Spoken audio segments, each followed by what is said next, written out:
I have to warn you, this story cuts deep.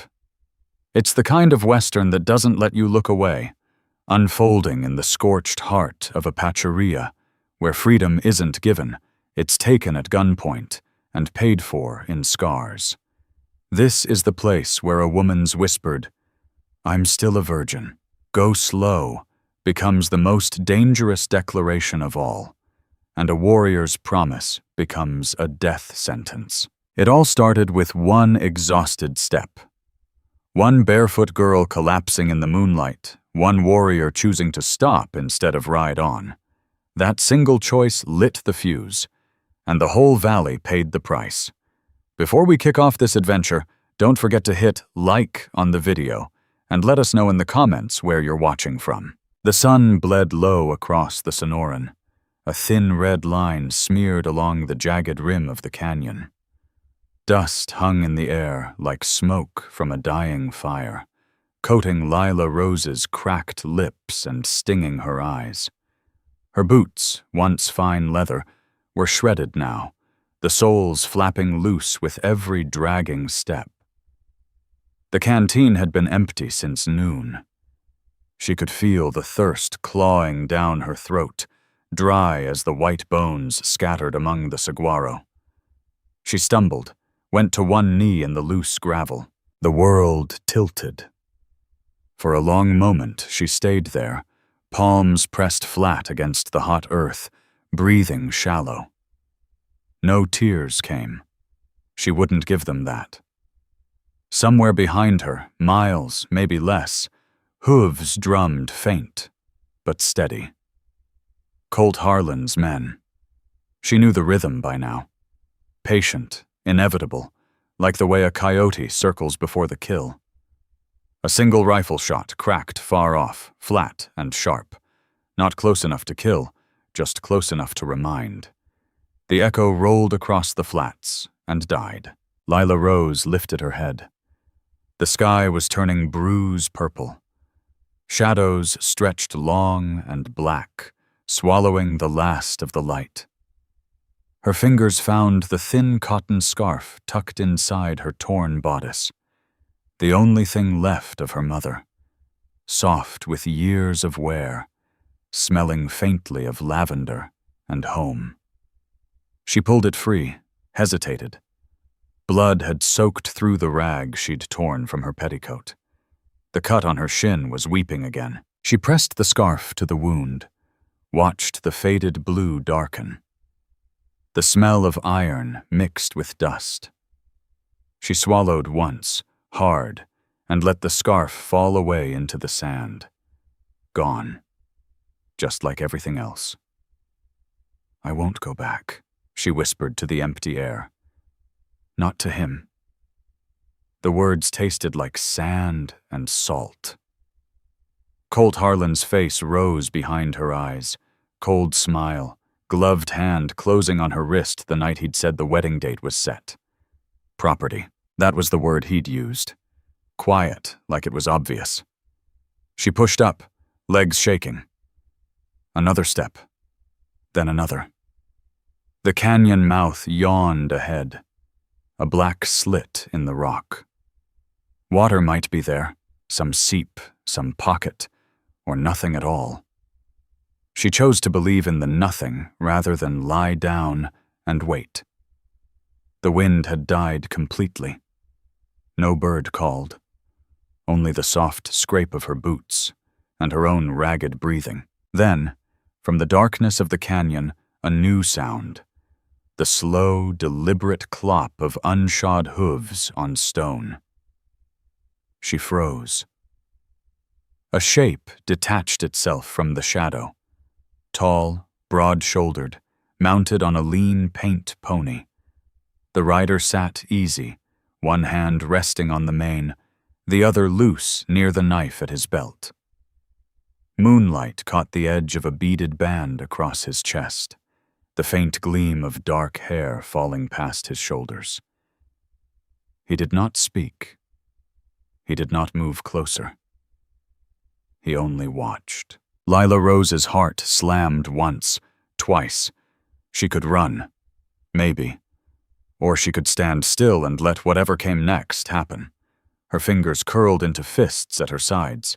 The rider tilted his head, studying her the way a hawk studies something small and wounded on the ground. The pony shifted, snorted once, soft, then stillness again. Naiche, for that was his name, though she did not know it yet, sat motionless in the saddle, the weight of a long day's ride still in his shoulders. He had seen many things cross this desert. Soldiers, prospectors, the dying. But this woman, pale, ragged, eyes wide with something fiercer than fear, held his gaze longer than any of them. Neither moved. The last sliver of sun slipped below the rim. Night poured in. Somewhere far behind, another hoofbeat answered. Faint, but closing. Naiche's eyes narrowed, just a fraction. He lifted the reins, slow. The canyon walls rose black and sheer around them, swallowing the last of the starlight. Naiche had chosen a narrow cleft where the rock bent just enough to hide a small fire from the open flats. He'd built it low, barely more than a handful of dry mesquite twigs, fed with careful breaths so the flames stayed small and sullen. Smoke rose thin as a thread, curling upward before the night wind could snatch it away. The smell was sharp, acrid, mixed with the faint mineral bite of the stone. Lila Rose sat with her back against the cool rock, knees drawn up, arms wrapped tight around herself. Her torn dress clung damp to her skin. The cut on her shin throbbed in time with her pulse. She kept her eyes on the ground between them, afraid to meet his gaze for more than a second. He was tall, even sitting cross-legged, his shoulders broad under the faded calico shirt, hair tied back with a strip of leather. The knife at his belt caught the faint orange glow. She had seen men like him in town, shadows on the horizon, spoken of in low voices, but never this close. Naiche dipped a tin cup into the goatskin water bag and held it out, arm extended but not crossing the invisible line he'd drawn in the sand. She took it with trembling fingers, drank in small, greedy sips. The water was warm, tasting faintly of hide and dust, but it eased the fire in her throat. When she lowered the cup, he reached for the strip of clean cloth he'd torn from his own shirt. He hesitated, then gestured toward her leg. "May I?" His voice was low, steady, carrying the slight cadence of someone who spoke English rarely, but precisely. She nodded once, quick, and looked away again. He moved slowly, deliberately, never letting his hands linger. The cloth wrapped firm but gentle around the gash. She hissed through her teeth when he tightened the knot. He paused, waited for her breathing to steady, then sat back on his heels. The distant bay of hounds rolled in on the wind, 2, maybe 3, faint but unmistakable. Lila Rose's shoulders jerked.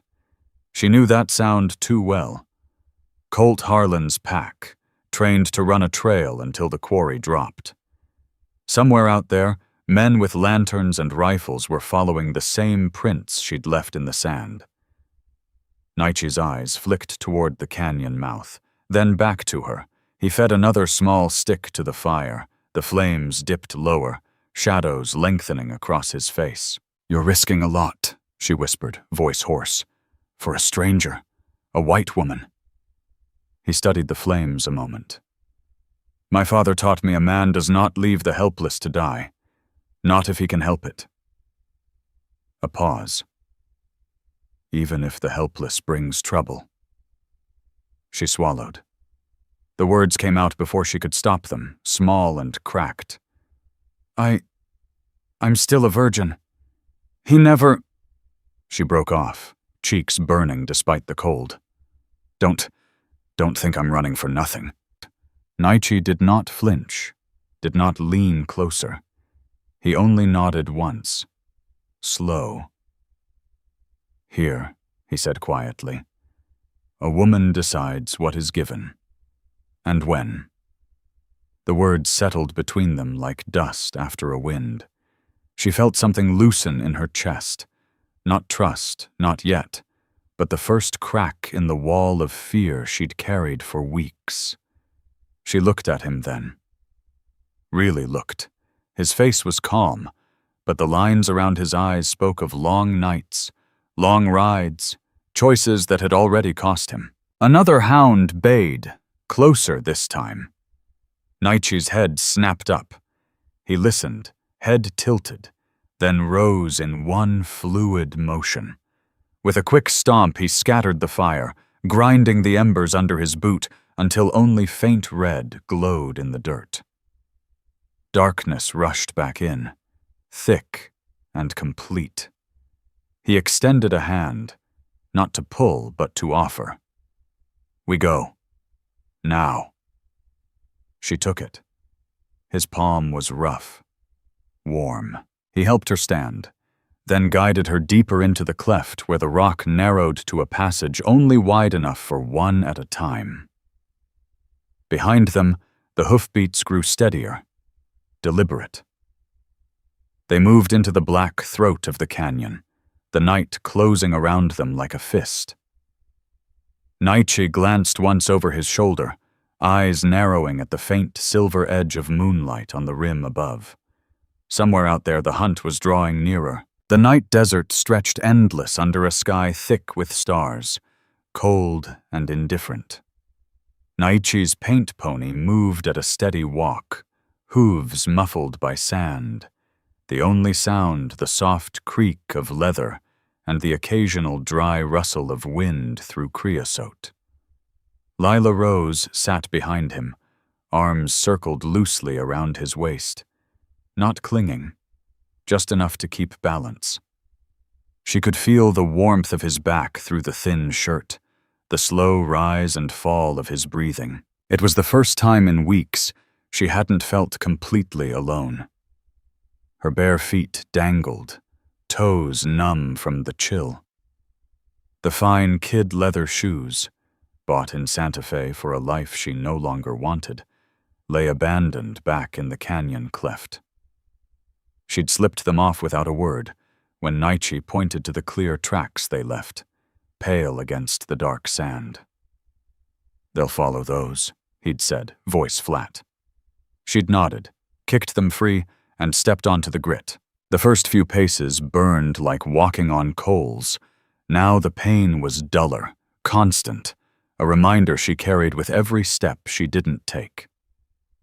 Naiche rode without hurry, eyes sweeping the horizon, reading the land the way another man might read a book. He hadn't spoken much since they left the fire. Once, he reined in beside the blackened ring of an old campsite, charred mesquite stubs, a few tin cans glinting dull in the moonlight. He dismounted, crouched, touched the ash with 2 fingers, still warm. Nearby, half buried in the sand, lay a broken arrow fletched with red hawk feathers. He picked it up, turned it in his hand, then snapped the shaft and dropped both pieces. Other bands, he said quietly, warning us to stay clear. Lila Rose swallowed. The arrow's break sounded too loud in the silence. She thought of Colt Harlan's men, how they'd laugh at warnings, how they'd ride right over them. Naiche swung back up, offered his hand again. She took it, settled behind him. The pony started forward. After a long stretch of quiet, she spoke, voice small against the vastness. Why risk this? Bringing me to your people. They won't want me there.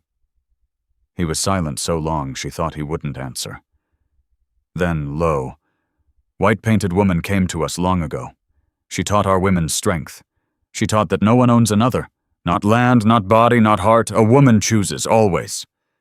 The words settled slow, like dust after a wind dies. Lila Rose pressed her cheek lightly against his shoulder, just for a second, then pulled back, embarrassed. But something in her chest eased. a knot she hadn't known was there. She didn't speak again. She only watched the dark shapes of saguaro slide past, arms raised like silent sentinels. Hours passed.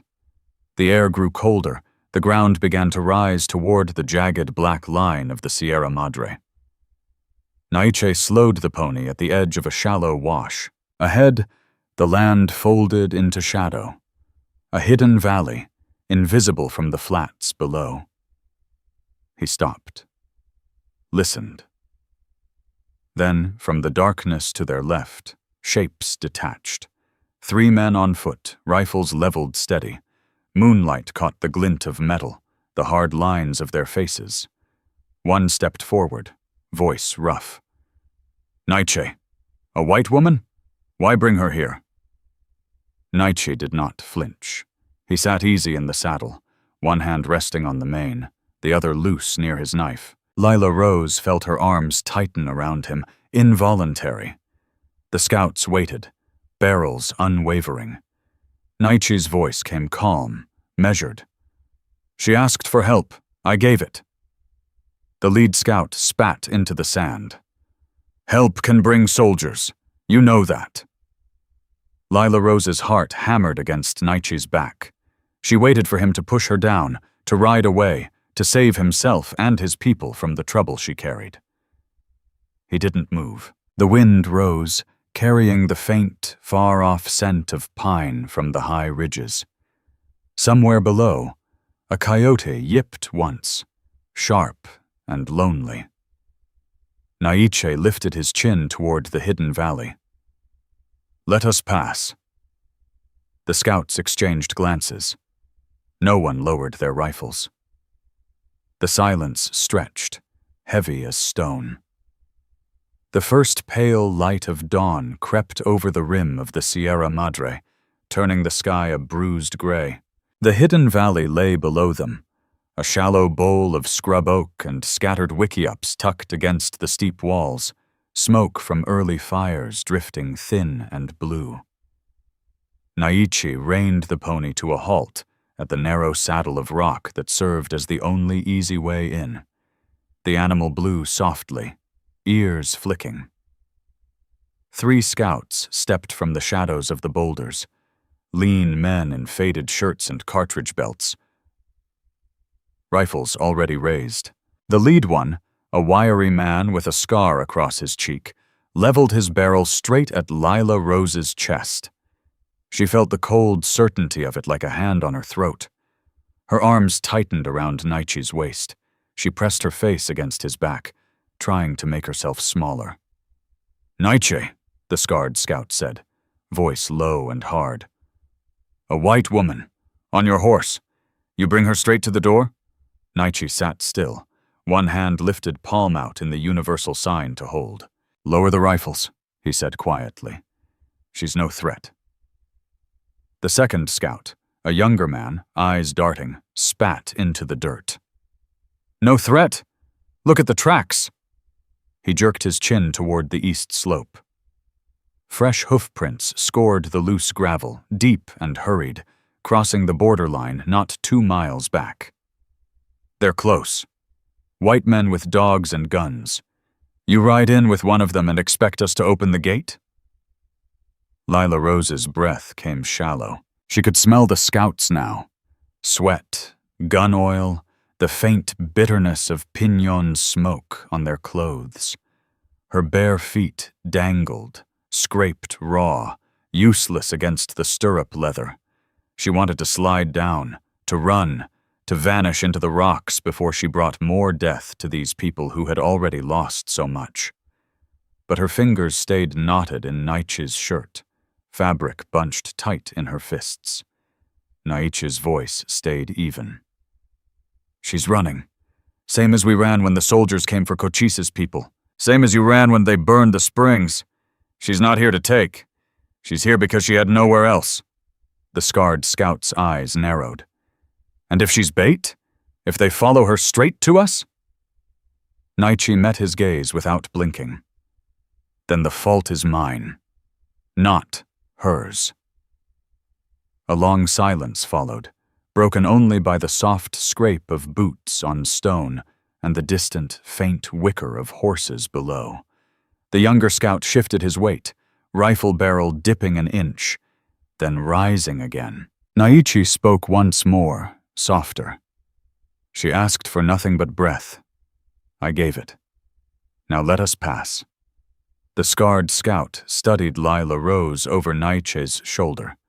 Her pale face, half hidden, hair tangled with dust, eyes wide but dry. No tears. Just the same stubborn quiet she'd carried across the desert. He exhaled through his nose, then jerked his head toward the valley. Grey Wolf will decide. They stepped aside, rifles still ready but no longer pointed dead center. Naiche nudged the pony forward. The trail dropped steep. Lila Rose clung tighter, heart hammering against his spine. At the first wickiup, a low dome of bent poles and thatch, a tall figure emerged. Grey Wolf moved with the slow certainty of age and command, blanket draped over his shoulders, hair streaked iron gray. His eyes, dark, unreadable, fixed on Lila Rose as though weighing her soul against the morning light. He stopped 10 paces away. The scouts fell silent. Grey Wolf's voice carried clear across the still air. Bring her in. Naiche dismounted first, helped Lila Rose down. Her legs buckled once. He steadied her without a word. Grey Wolf's gaze never left her face. But hear me, son of Cochise. If this woman brings ruin, if soldiers come, if blood soaks this ground because of her, then the weight falls on you. Not the band, you. Naiche nodded once, slow. I understand. Lila Rose stood beside him, bare feet bleeding into the dirt, arms wrapped around herself again. She felt the eyes of the valley on her, women pausing at doorways, children peering from shadows. No welcome, only waiting. Grey Wolf turned away, blanket trailing dust. Come. Naiche glanced at her. She met his eyes for the first time since the canyon, searching, frightened, but not running. The wind rose, carrying the faint, acrid scent of distant smoke from the flats below. Somewhere out there, hoofbeats were still coming. The morning sun slanted low through the oaks, turning the valley floor gold and shadow. Smoke from cooking fires hung lazy in the still air, carrying the sweet, earthy smell of roasting mescal. Agave hearts buried in hot coals overnight, now peeled open and steaming.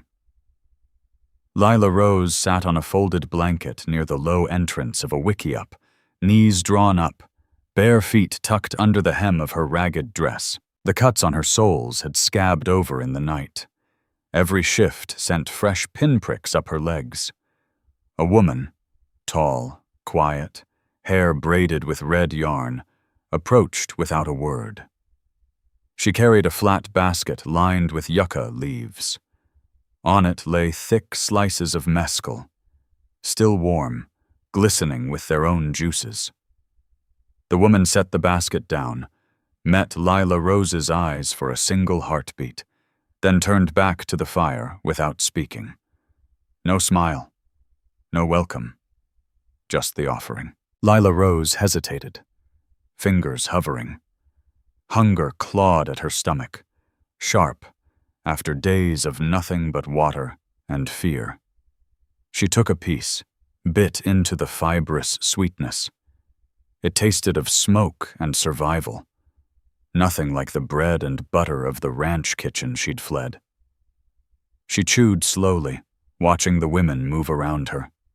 One grinding corn with a mano, another tending a cradleboard where a baby slept, another sharpening a knife with deliberate strokes. They worked without hurry, without deference to any man watching. No one asked their permission. No one owned their hands. Outside the wickiup circle, Naiche stood with Grey Wolf under the shade of a single cottonwood. The old man's blanket hung loose over his shoulders. His voice carried low, edged with weariness.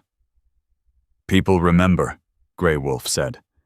He pushed back his sleeve, revealing a long, puckered scar that ran from wrist to elbow, pink against dark skin, old but never forgotten.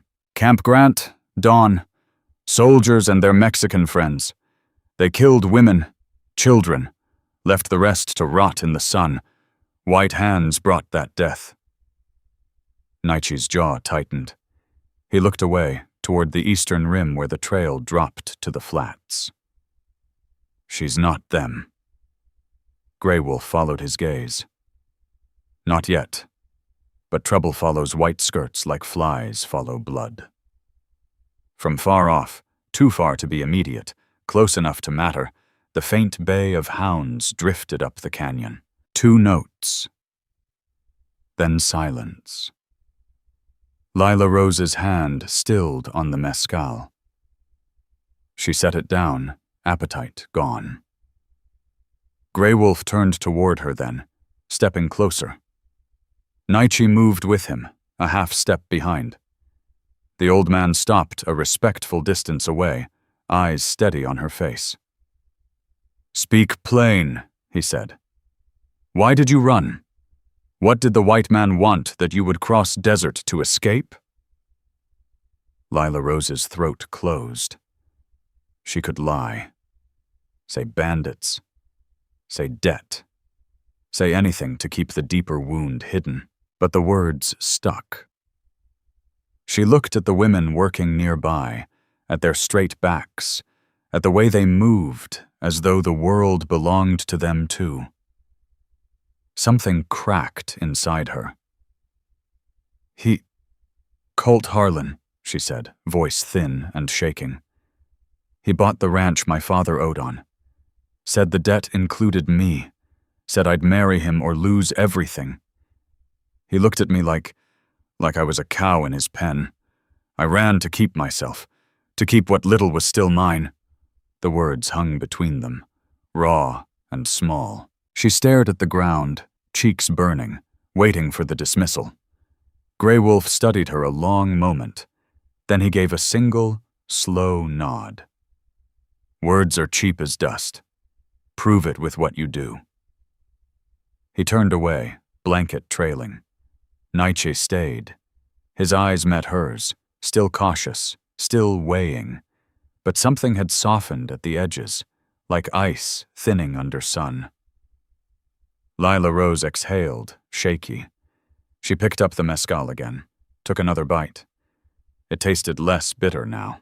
A scout burst from the trail above, boots sliding on gravel, breath coming hard. He stopped short in front of Naiche and Grey Wolf, chest heaving. "White men on horseback," he said. "Crossing the border now, a tall one leading, rifle across his saddle. They're riding hard." The valley went still. Even the fire seemed to pause.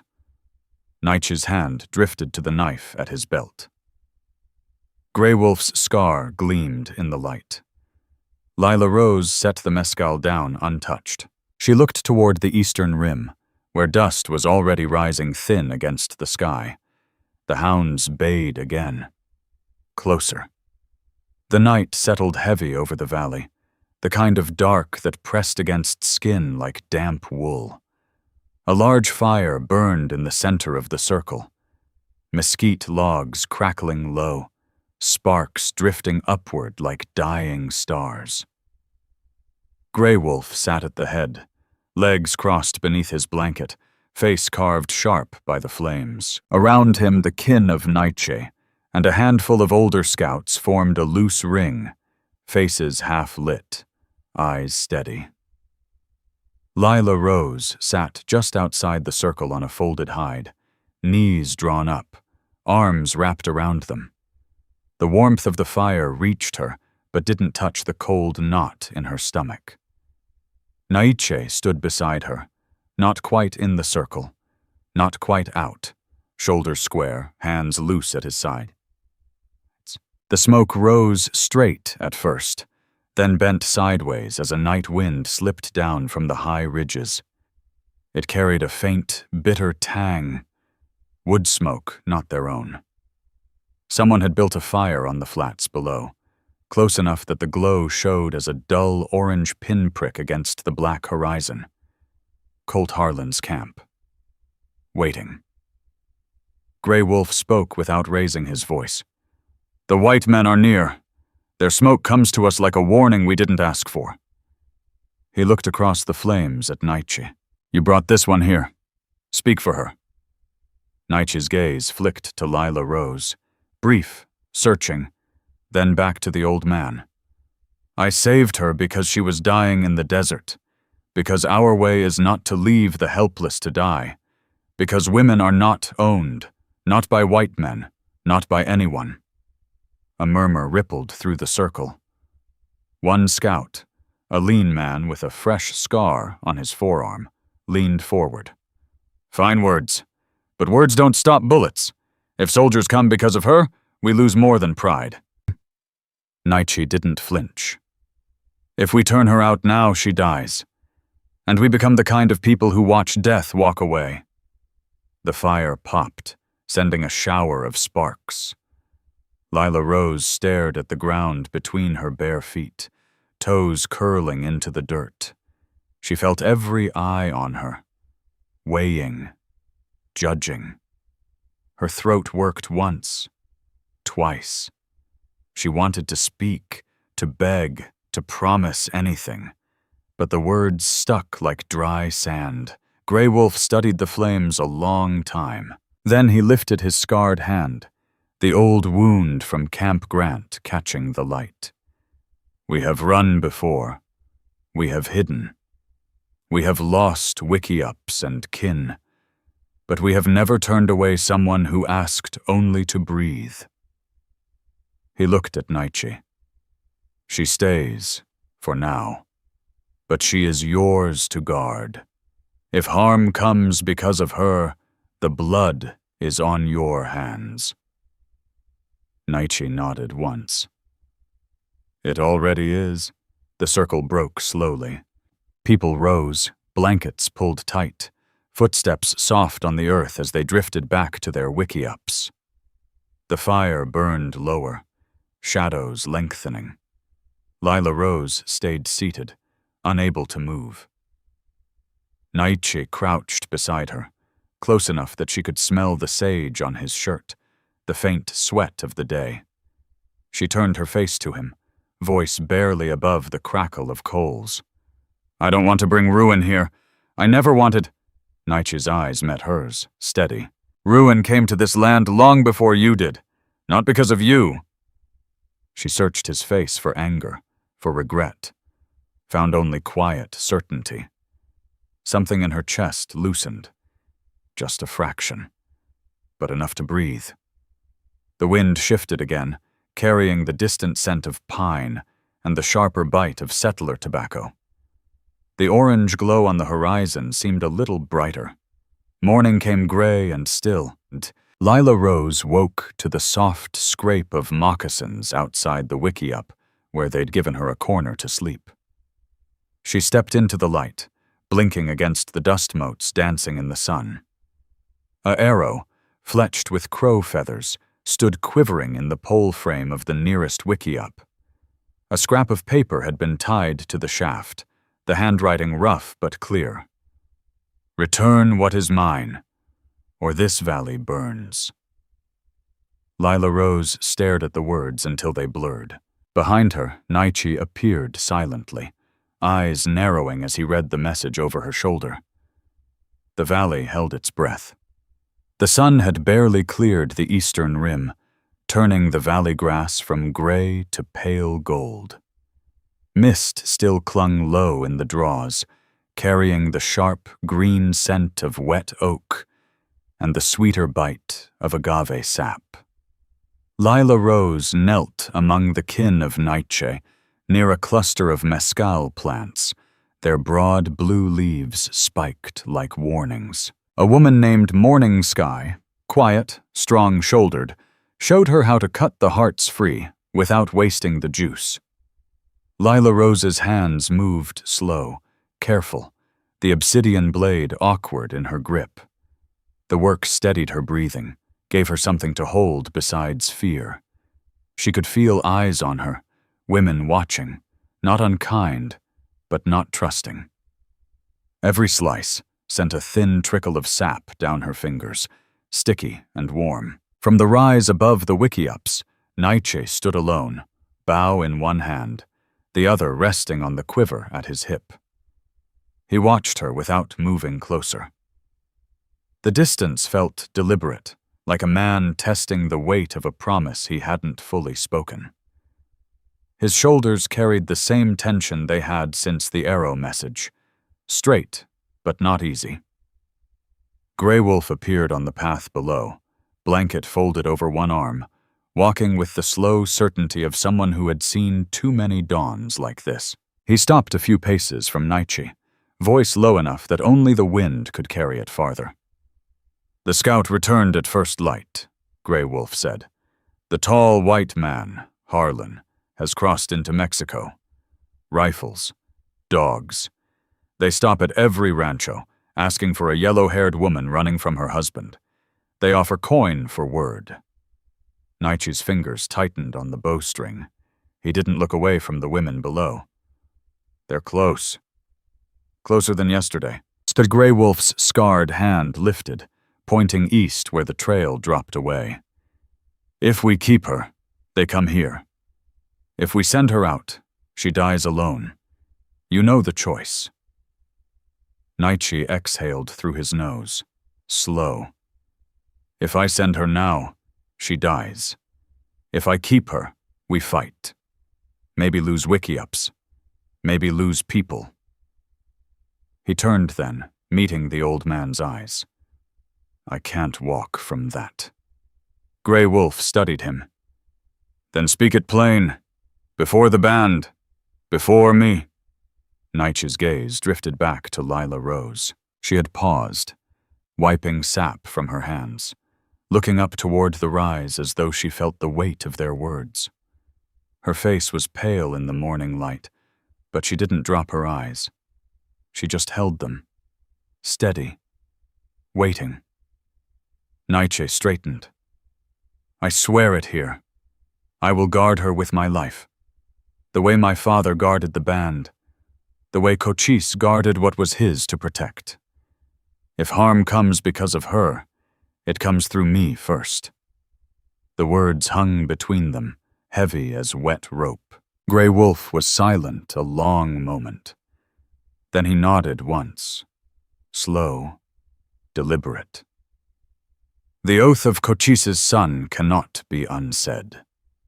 Lila Rose had drifted closer without realizing, drawn by the low murmur of voices. She stood half-hidden behind a low oak, close enough to hear. The words struck her like cold water. Simple. Final. Her eyes stung. She blinked hard, refusing the tears. She pressed a hand to her mouth, tasting the bitter sap still on her skin. Naiche turned, sensing her there. Their eyes met across the short distance. He didn't speak. Neither did she. But something passed between them. Quiet. Unspoken. Heavier than any promise.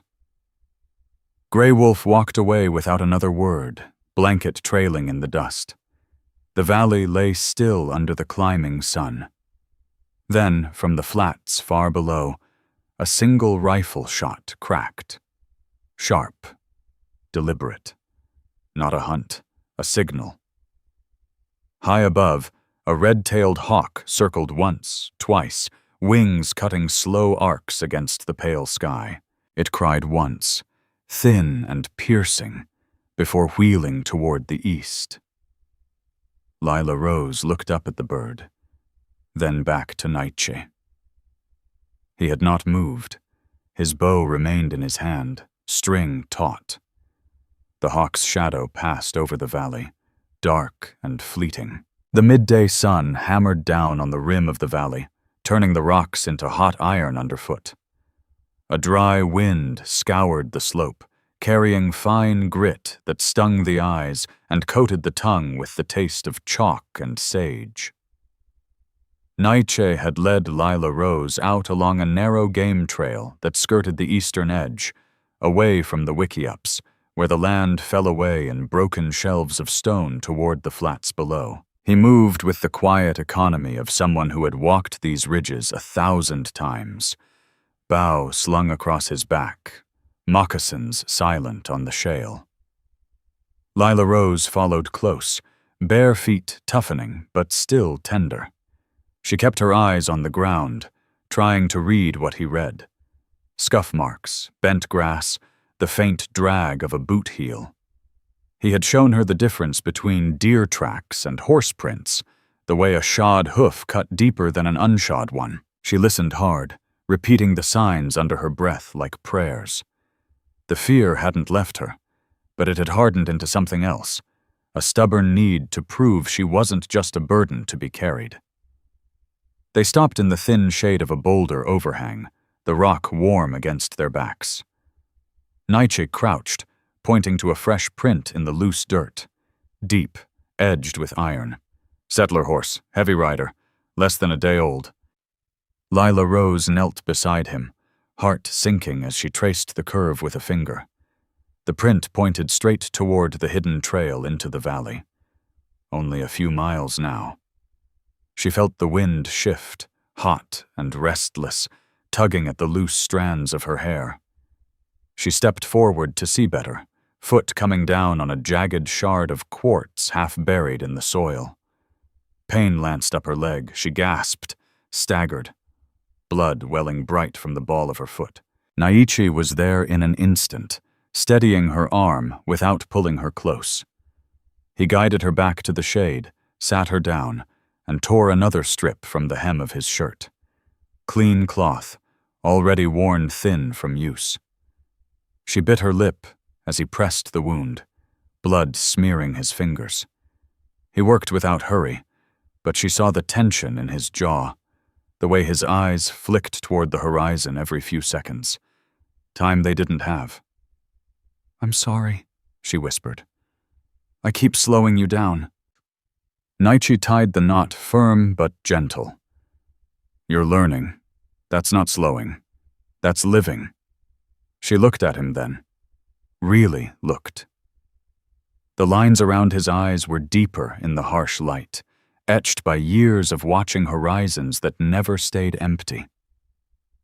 Something in her chest tightened, not fear exactly, but a raw, aching need to be more than the thing that had to be saved. She leaned closer, voice barely audible over the wind. "I'm a virgin. Go slow." Naiche froze, his hands stilled on the bandage. For a long breath he didn't move, didn't speak. Then he lifted his gaze to hers, direct, unflinching, dark eyes steady as stone. "I will never take what isn't given," he said quietly. "Not ever."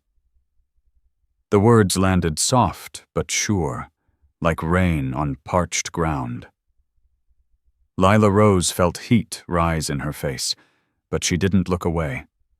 For the first time in weeks, the fear in her gut loosened, just enough to breathe around it. She nodded once, small, grateful. Naiche stood, offered his hand. She took it, rising slow, testing her weight on the bandaged foot. They turned back toward the valley rim.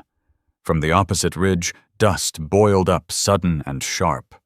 5 riders crested the line, horses lathered, rifles glinting in the sun. One pointed straight across the draw. "That's her!" The shout carried clear on the wind, raw with triumph. Naiche's hand went to his knife. Lila Rose felt the air change, thicker, heavier, like the moment before a storm breaks. The riders started down the far slope, dust trailing behind them like smoke. Naiche stepped in front of her, not drawing yet, but ready. The wind died for a heartbeat. Only the distant clatter of hooves answered. The wind had turned vicious by the time they reached the mouth of the valley, whipping dust into stinging sheets that blurred the line between sky and earth. Lila Rose's legs had given out halfway down the slope, foot bleeding fresh through the bandage, breath coming in ragged gasps. Naiche didn't hesitate. He scooped her up without a word, one arm under her knees, the other cradling her back. She was light. Too light. Bones sharp against his chest. Her head fell against his shoulder. She clutched his shirt, fingers trembling but not letting go. They broke into the open ground near the first wiki-ups. The band was already waiting. Men with bows drawn, women holding children close, Grey Wolf standing at the center like a rooted oak. Rifles glinted in the hands of the scouts. Arrows rested on bowstrings, feathers trembling in the wind.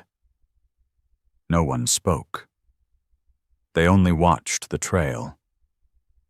Hooves thundered closer.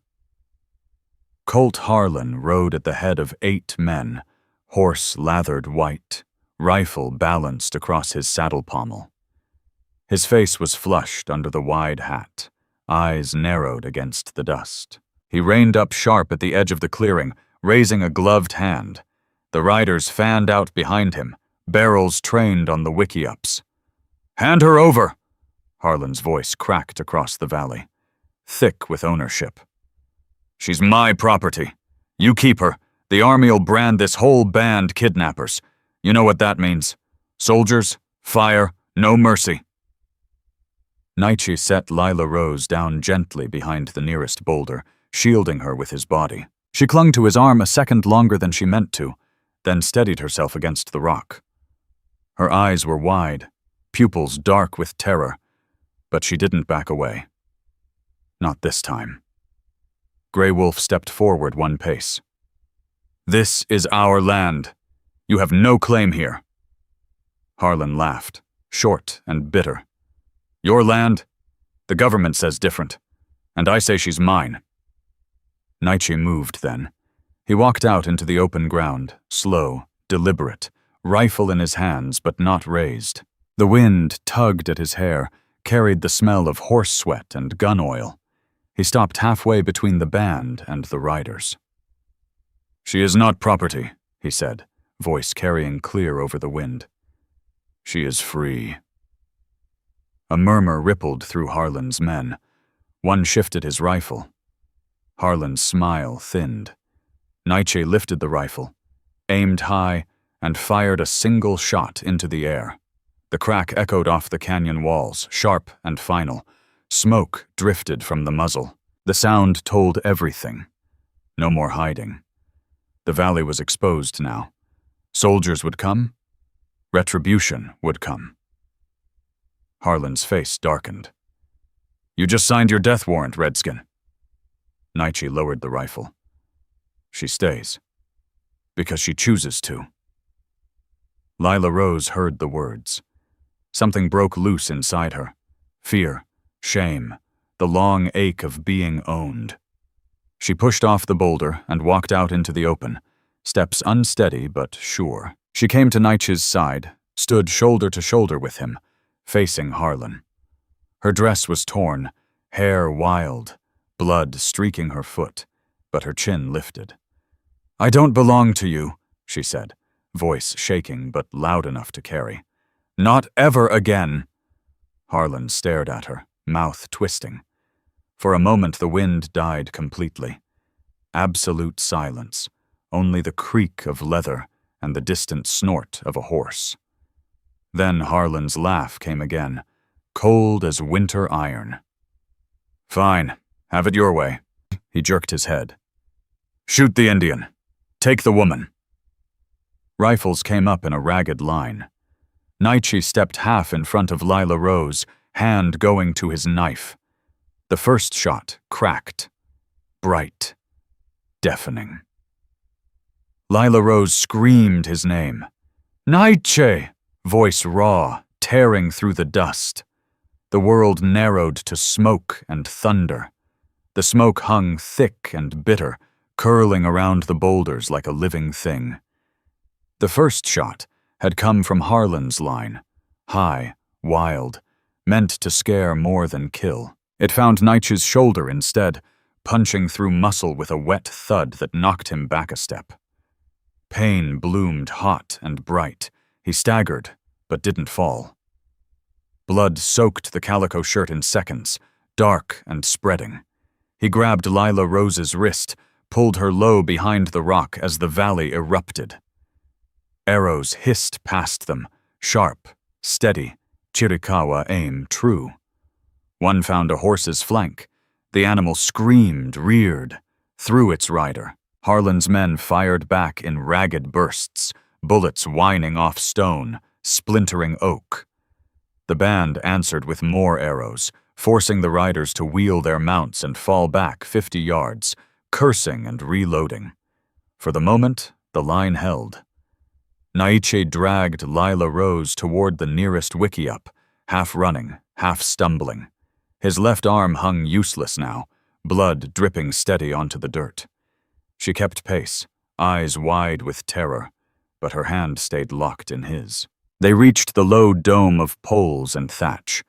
He pushed her inside first, then followed, dropping to one knee as the world tilted. Grey Wolf appeared at the entrance, face grim, already calling orders to the scouts. "Hold the rim," the old man said. "No retreat. We lose the valley. We lose everything." Outside, the crack of rifles mingled with the twang of bowstrings. Harlan's voice carried over the din, hoarse with rage. "This band'll be hunted like dogs! Kidnappers! The army's coming for you now!" Naiche leaned against the wickiup wall, breathing shallow. The pain was deep, grinding, but he forced it down, focused on the woman kneeling beside him. Lila Rose tore another strip from her own dress, already ragged, hands shaking so badly the cloth tore uneven. She pressed it to the wound, blood seeping through her fingers almost at once.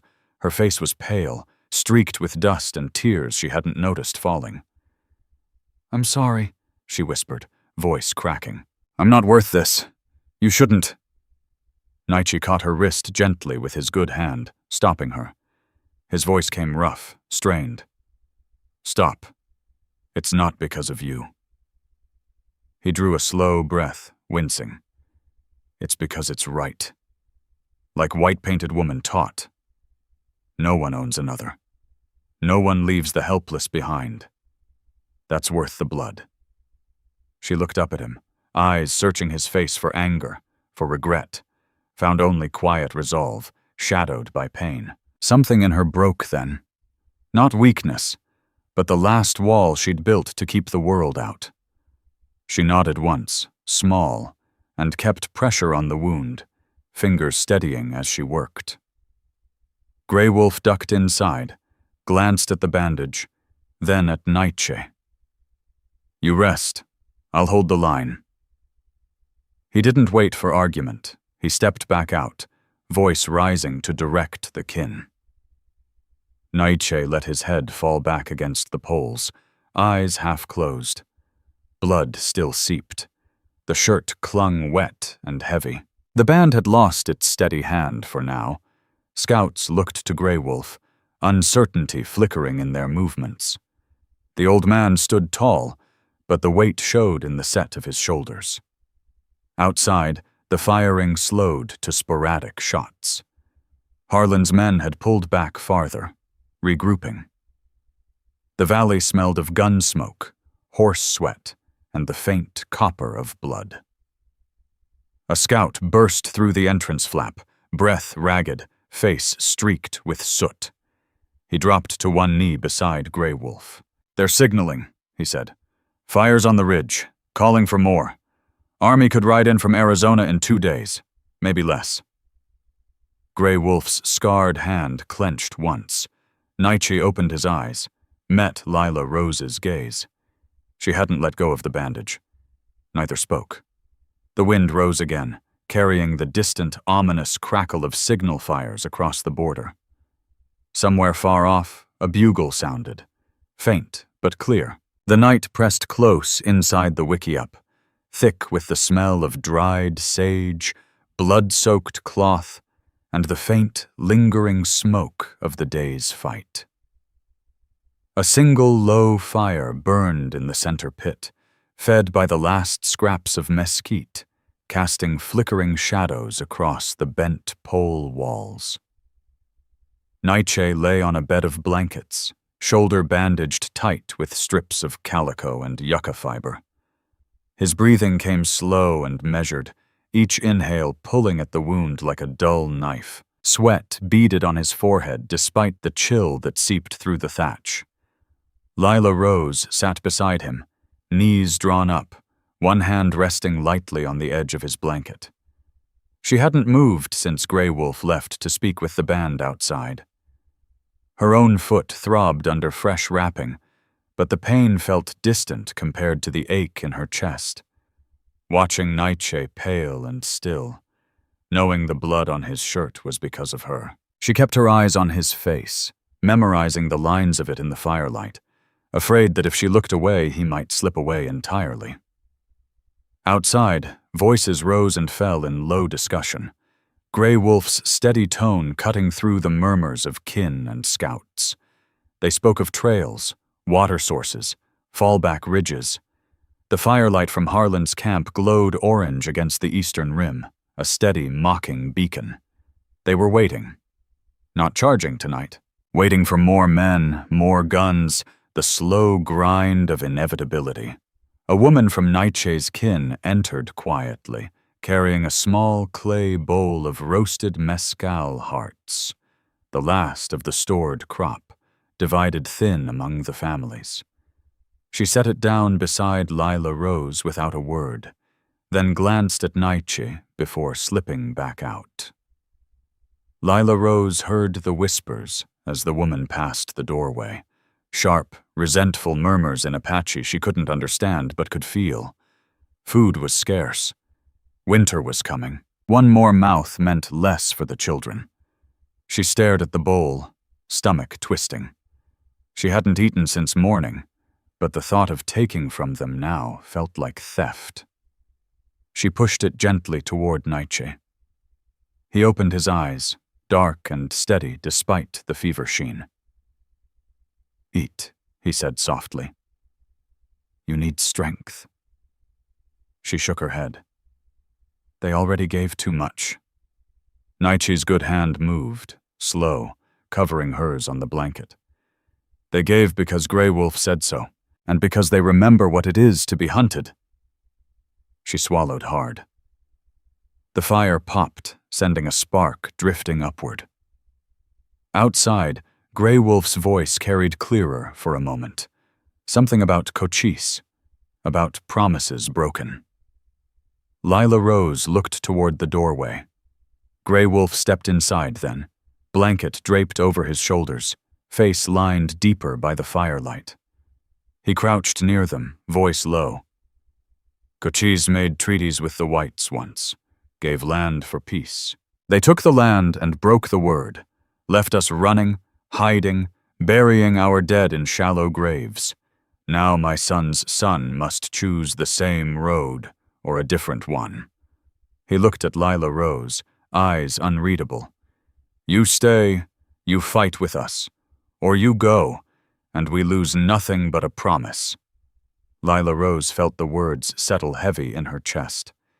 She looked at Naiche, at the bandage dark with blood, at the quiet strength still in his eyes, even as pain carved lines around them. She thought of running again. Alone, through the dark, until Harlan's dogs found her. Then she thought of the women outside, the children sleeping in wickiups, the valley that had become the only place she'd ever felt seen. She straightened her back. "I'll stay," she said, voice steady though it trembled at the edges. "I'll prove I'm not just something to carry. I'll be here. For all of you." Grey Wolf studied her a long moment, then nodded once. Slow, accepting. He rose and stepped out without another word. Naiche watched her, something softening in his gaze. He didn't speak. He only squeezed her hand once, light but sure. The night deepened, The fire in Harlan's camp burned brighter, flames leaping against the black ridge. Then came the sound, hooves, many of them, rolling down the trail like distant thunder. A shout cut through the dark, harsh and triumphant. "Time's up! Give her over, or we burn this valley to the ground!" The words echoed off the walls, hanging in the still air. Inside the wickiup, Naiche's fingers tightened on hers. Lila Rose didn't flinch. She only looked toward the doorway, where the orange glow of the enemy fires painted the night red. The hoofbeats grew louder. The morning light came pale and hard, cutting sharp shadows across the mouth of the valley. Dust hung in the air like a thin veil, stirred by the restless wind that carried the smell of horse sweat, gunpowder residue, and the faint char of last night's signal fires. Naiche stood at the forward edge of the band, shoulder wrapped thick in fresh bandages that already showed faint red blooms. He leaned lightly on a rifle used as a crutch, face drawn but steady, eyes fixed on the line of riders below. Lila Rose stood beside him, not behind, not hidden, her torn dress fluttering against her legs, bare feet planted firm in the dirt despite the ache. Harlan had brought more men overnight, settlers mixed with his own hands, a ragged dozen now, horses stamping nervous on the narrow trail. Harlan sat tall in the saddle, a sheaf of papers clutched in one gloved fist, the other resting on his revolver. His face was flushed with the certainty of power. "I've got orders," Harlan called, voice carrying clear over the open ground. He shook the papers like a flag. "From the army. This band's squatting on settler land. Trespassing. Kidnapping. Hand over the woman and we ride out peaceful. Keep her, and you're at war with the United States." A low mutter ran through the band. Grey Wolf stood a pace behind Naiche, scarred hand resting on his own rifle. The scouts shifted, arrows knocked but not drawn. The air felt thick, heavy with the promise of lead.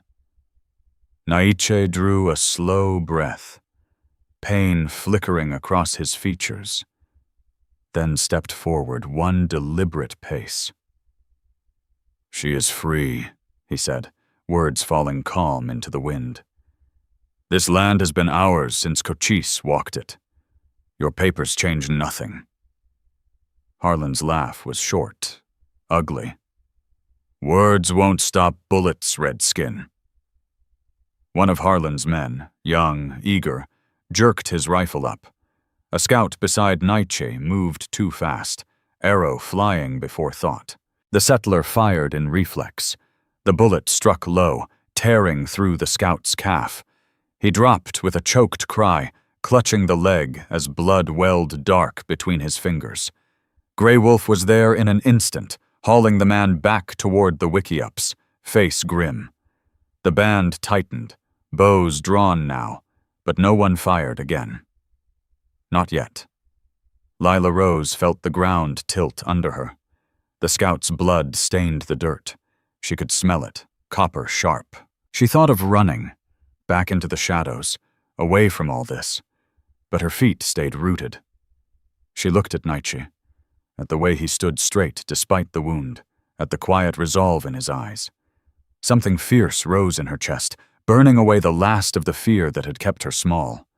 She stepped past him, out into the open, voice rising clear and raw.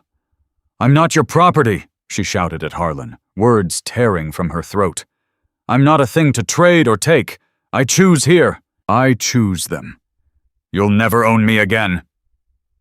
Harlan's face twisted. Surprise. Then fury. His men shifted in their saddles, uncertain for a heartbeat. The wind died completely. The valley held its breath.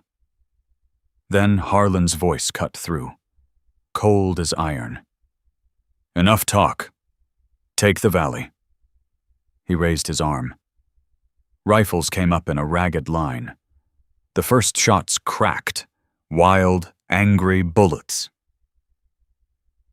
Bullets kicking dirt at their feet, Naiche shoved Lila Rose down behind a boulder as the band answered with arrows and return fire. The air filled with smoke, the sharp crack of rifles, the twang of bows, the cries of men and horses. The band fell back step by step toward the wickiups, covering each other, dragging the wounded scout. Naiche fired once with his good arm, the recoil jarring his shoulder wound open again.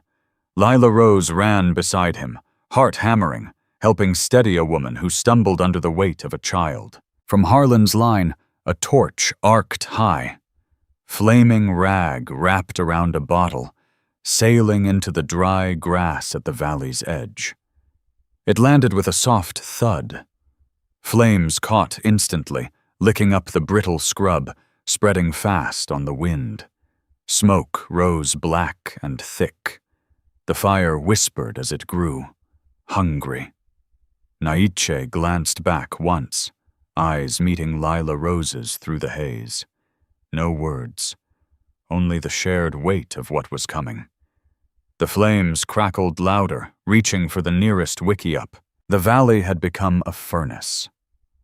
Flames raced along the dry grass at the eastern edge, leaping from scrub to scrub with greedy snaps, driven by the relentless wind. Thick black smoke rolled in low, choking the air with the acrid bite of burning mesquite and sage. It stung the eyes, coated throats, turned every breath into a labored rasp.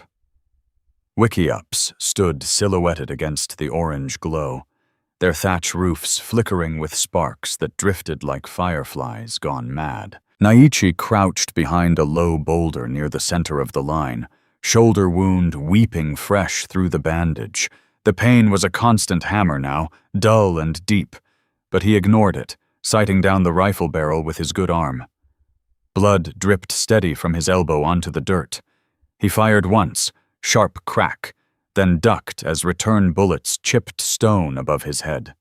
3 scouts flanked him, arrows flying in measured rhythm, forcing Harlan's men to keep their distance. But the line was thinning. Every shot cost ammunition they couldn't replace.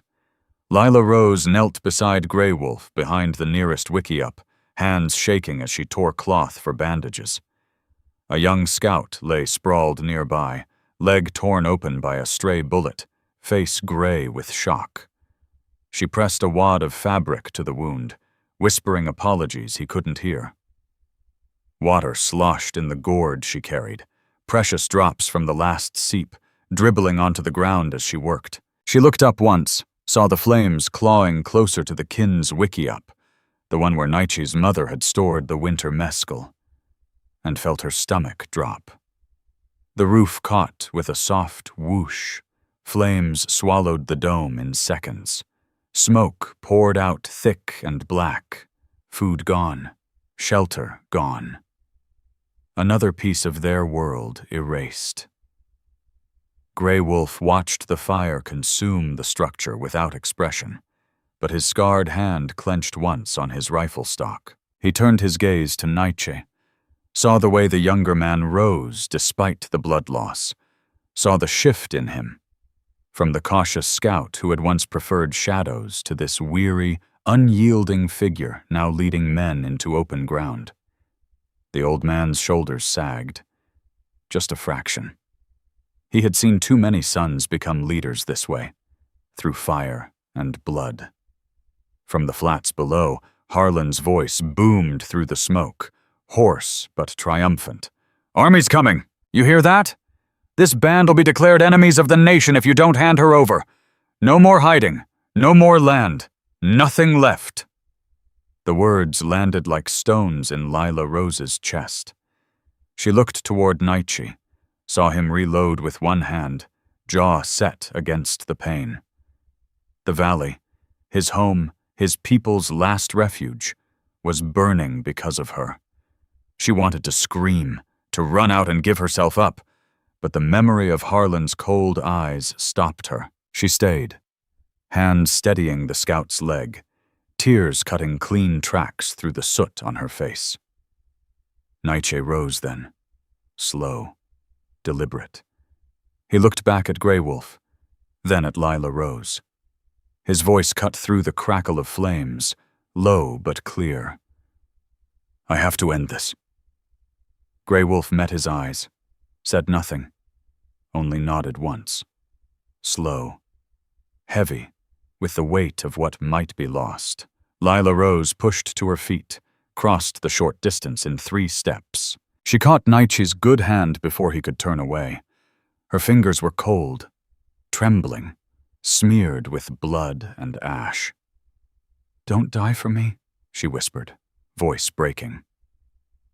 Naiche looked down at her, eyes dark and tired, but steady. He squeezed her hand once, gentle. "Not for you. For freedom. Yours. Ours." He let go, turned toward the smoke-choked gap in the line. 3 scouts fell in beside him without a word. They moved out low, shadows slipping through the haze, rifles ready. Grey Wolf watched them go, blanket pulled tight around his shoulders. He didn't speak.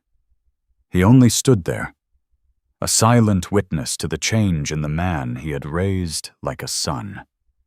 Naiche and the scouts broke from cover, charging through the thickening smoke toward Harlan's position. Rifles cracked in a furious rhythm, bullets whining past, arrows answering. Harlan's laugh rang out, raw and mocking. "There he is! The damn Indian finally shows his face!" The smoke swallowed them. Flames roared louder, reaching for the next wiki-up. Lila Rose stood frozen, staring into the haze where Naiche had disappeared. The wind carried the scent of burning thatch and gunpowder, and somewhere in the distance, the low thunder of approaching hoofbeats began to rise. The smoke had thickened into a choking gray wall, swirling with dust kicked up by pounding hooves and the frantic scramble of men and horses. Flames licked at the valley's edge, their roar a constant undertone beneath the sharp cracks of rifles and the twang of bows. Naiche moved through the haze like a shadow given purpose, good arm steady on the rifle, the wounded shoulder a dull fire he refused to acknowledge. His scouts fanned out to either side, low and quick, arrows cutting silent arcs. He broke from cover at the mouth of the draw, eyes locked on the tall figure still mounted amid the chaos. Colt Harlan, revolver raised, face twisted in grim satisfaction. Harlan saw him coming. He wheeled his horse, leveling the pistol. "Come on then, Redskin. Let's finish it." Naiche didn't answer. He dropped to one knee behind a fallen log, sighted, exhaled. The rifle bucked against his good shoulder. The shot went true, into Harlan's right hand. The revolver flew from numb fingers, blood blooming dark on the glove. Harlan cursed, clutching the ruined hand as his horse reared and threw him hard into the dirt. He landed with a grunt, rolling once before scrambling to his knees, face contorted with pain and rage. Naiche rose, advancing slow, rifle still trained. His left leg buckled halfway. Another bullet from somewhere in the smoke had torn through his thigh, hot and deep. He staggered, went down on one knee again, but kept the barrel steady. Blood soaked his pant leg in seconds, pooling dark beneath him. He felt the strength drain, slow and inexorable, but he didn't drop the rifle. Not yet. From the ridge above, the thunder of hooves grew louder. Many horses, disciplined rhythm. A flag snapped in the wind, blue and stars flickering through the haze. Army. They had come faster than the scout's warning. Lila Rose watched from the boulder line, Grey Wolf's hand firm on her shoulder to keep her from running forward. Her breath came in shallow bursts. Soot streaked her face, tears carving clean paths through it. She saw Naiche fall to one knee, saw the blood spread, saw Harlan rise unsteadily, clutching his shattered hand. The sight tore something loose inside her, fear so raw it burned, but beneath it a fierce, unyielding need to stand beside him. She shook off Grey Wolf's grip and ran. She broke into the open ground between them, dress whipping in the wind, bare feet pounding the scorched earth. Naiche turned at the sound of her footsteps, eyes widening. "Stay back." She didn't. She reached him, dropped to her knees in the dirt beside him, one hand on his arm, the other pressing against the fresh wound on his leg. Blood welled between her fingers. She looked up at Harlan, who had staggered to his feet, left hand fumbling for a knife at his belt. "You lose," she said, voice hoarse but clear over the fading gunfire. "I choose this life. I choose him. You're done." Harlan stared at her, breath ragged, blood dripping from his ruined hand onto the ground.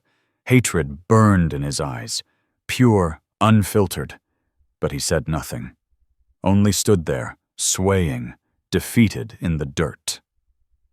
Naiche shifted, trying to rise. Lila Rose helped him, shoulder under his good arm, bearing what weight she could. He leaned on her, breath shallow, but his eyes never left Harlan. The hoofbeats crested the ridge. Blue-coated soldiers poured into view, rifles leveled down at the valley. An officer reined up at the front, saber drawn, voice cutting sharp through the smoke. "Cease fire! All of you! Hold!" He scanned the scene, the burning grass, the scattered bodies, the bloodied figures in the center. "Who's in command here?" The wind shifted, carrying the smell of gunpowder, charred wood, and fresh blood. Naiche straightened as much as he could, Lila Rose steady at his side. Grey Wolf stepped forward from the line, face carved from stone. The officer's eyes narrowed, rifles remained trained. Silence fell, broken only by the crackle of flames and the distant, uneasy snort of horses. No one moved. The dawn broke gray and merciless over the Sierra Madre, light seeping through the haze of lingering smoke like blood through a bandage. The valley lay scorched and broken, wickiups reduced to charred skeletons, grass blackened in wide swaths where the flames had raged. The air reeked of ash and burned flesh, sharp enough to choke, mixed with the metallic tang of spilled blood and the faint, sickly sweetness of cooling horse sweat. Embers glowed dull red in the ruins. A thin wind stirred them, sending sparks skittering across the dirt. One scout lay still under a blanket near the boulders, dead from a gut shot in the night's frenzy, his absence a hollow that no one dared name yet. Army soldiers ringed the upper ridge, blue coats dusty from the ride, rifles at rest, but ready. They hadn't charged. Not yet. An officer stood forward, papers in hand, waiting as Grey Wolf approached slow across the open ground. Naiche leaned heavy on Lila Rose, his good arm draped over her shoulders. Blood crusted his thigh and seeped fresh from the shoulder wound, turning the bandages dark and stiff. Each step dragged pain like chains, his breath shallow, ragged. He was no longer the swift scout who slipped through shadows. The scars would stay, twisting muscle, slowing him forever. Lila Rose bore his weight without complaint, her own arms trembling from exhaustion, face streaked with soot and dried tears. A quiet calm had settled in her. Freedom tasted like smoke now, bitter and hard-won, but sorrow clung to it, heavy as the dawn mist. Colt Harlan lay trussed in the dirt near the officer's horse, hands bound with rawhide, the ruined right one wrapped in a bloody rag. He breathed shallow, eyes glazed with pain and defeat, but his gaze followed Lila Rose like a snake's. Grey Wolf stopped 10 paces from the officer, blanket pulled tight against the morning chill. "We defend what's ours," he said, voice steady but worn. "No more." The officer, young, clean-shaven, uniform crisp despite the dust, unfolded the papers. "This band gets a pass if you hand over the instigator." He nodded toward Harlan. "But this hideout, it's under watch now. No more running, no more raids. Army posts on the borders. One wrong move, and we come back with fire." The words hung like the smoke, land lost not to bullets, but to ink and eyes that never blinked. Grey Wolf's face didn't change, but his scarred hand tightened on the blanket edge. He had seen Cochise bargain once. He knew the cost of words on paper. Naiche straightened as much as he could, leaning harder on Lila Rose. The pain sharpened his voice. "We stay on this ground, but she stays with me." Lila Rose met the officer's gaze, then nodded once, slow, deliberate. No words needed. She had chosen. The officer glanced at Harlan, then back. "Deal stands, for now." When soldiers moved in, hauling Harlan to his feet, he spat dust, eyes locked on Lila Rose. "You ain't worth it," he muttered, voice slurred with pain as they dragged him toward a horse. Grey Wolf turned to Naiche and Lila Rose, his expression heavy, etched with the weight of loss and endurance. "Cochise's son has chosen a new path," he said slow, each word deliberate. "White-painted woman has given her strength to this woman." He paused, eyes lingering on them. "But paths like this leave scars." Naiche nodded, too tired to speak. Lila Rose felt the truth of it. Freedom bought with fire. Love marked by blood. The soldiers mounted up, Harlan slung across a saddle like baggage. Hooves stirred the ash as they pulled back. The valley fell silent. Wind whispered through the charred grass, lifting dust in lazy swirls. Naiche and Lila Rose stood together, her arm around his waist, his weight on her shoulder. They looked toward the horizon, where the sun climbed higher, indifferent. Grey Wolf turned away, steps heavy toward the last standing wickiup. No victory song, only the soft sigh of wind, their labored breaths, and the quiet ache of survival. Nothing was the same. The scars would remind them forever. From the ridge, a lone rider lingered, watching. "Finally, let me send my deep thanks to you. Thank you for listening, and for allowing this story to speak to your heart." The Wild West still holds countless truths, some painful, some tender, all worth remembering. Stay with us, subscribe, comment, and invite others to discover these untamed stories, from our hearts to yours.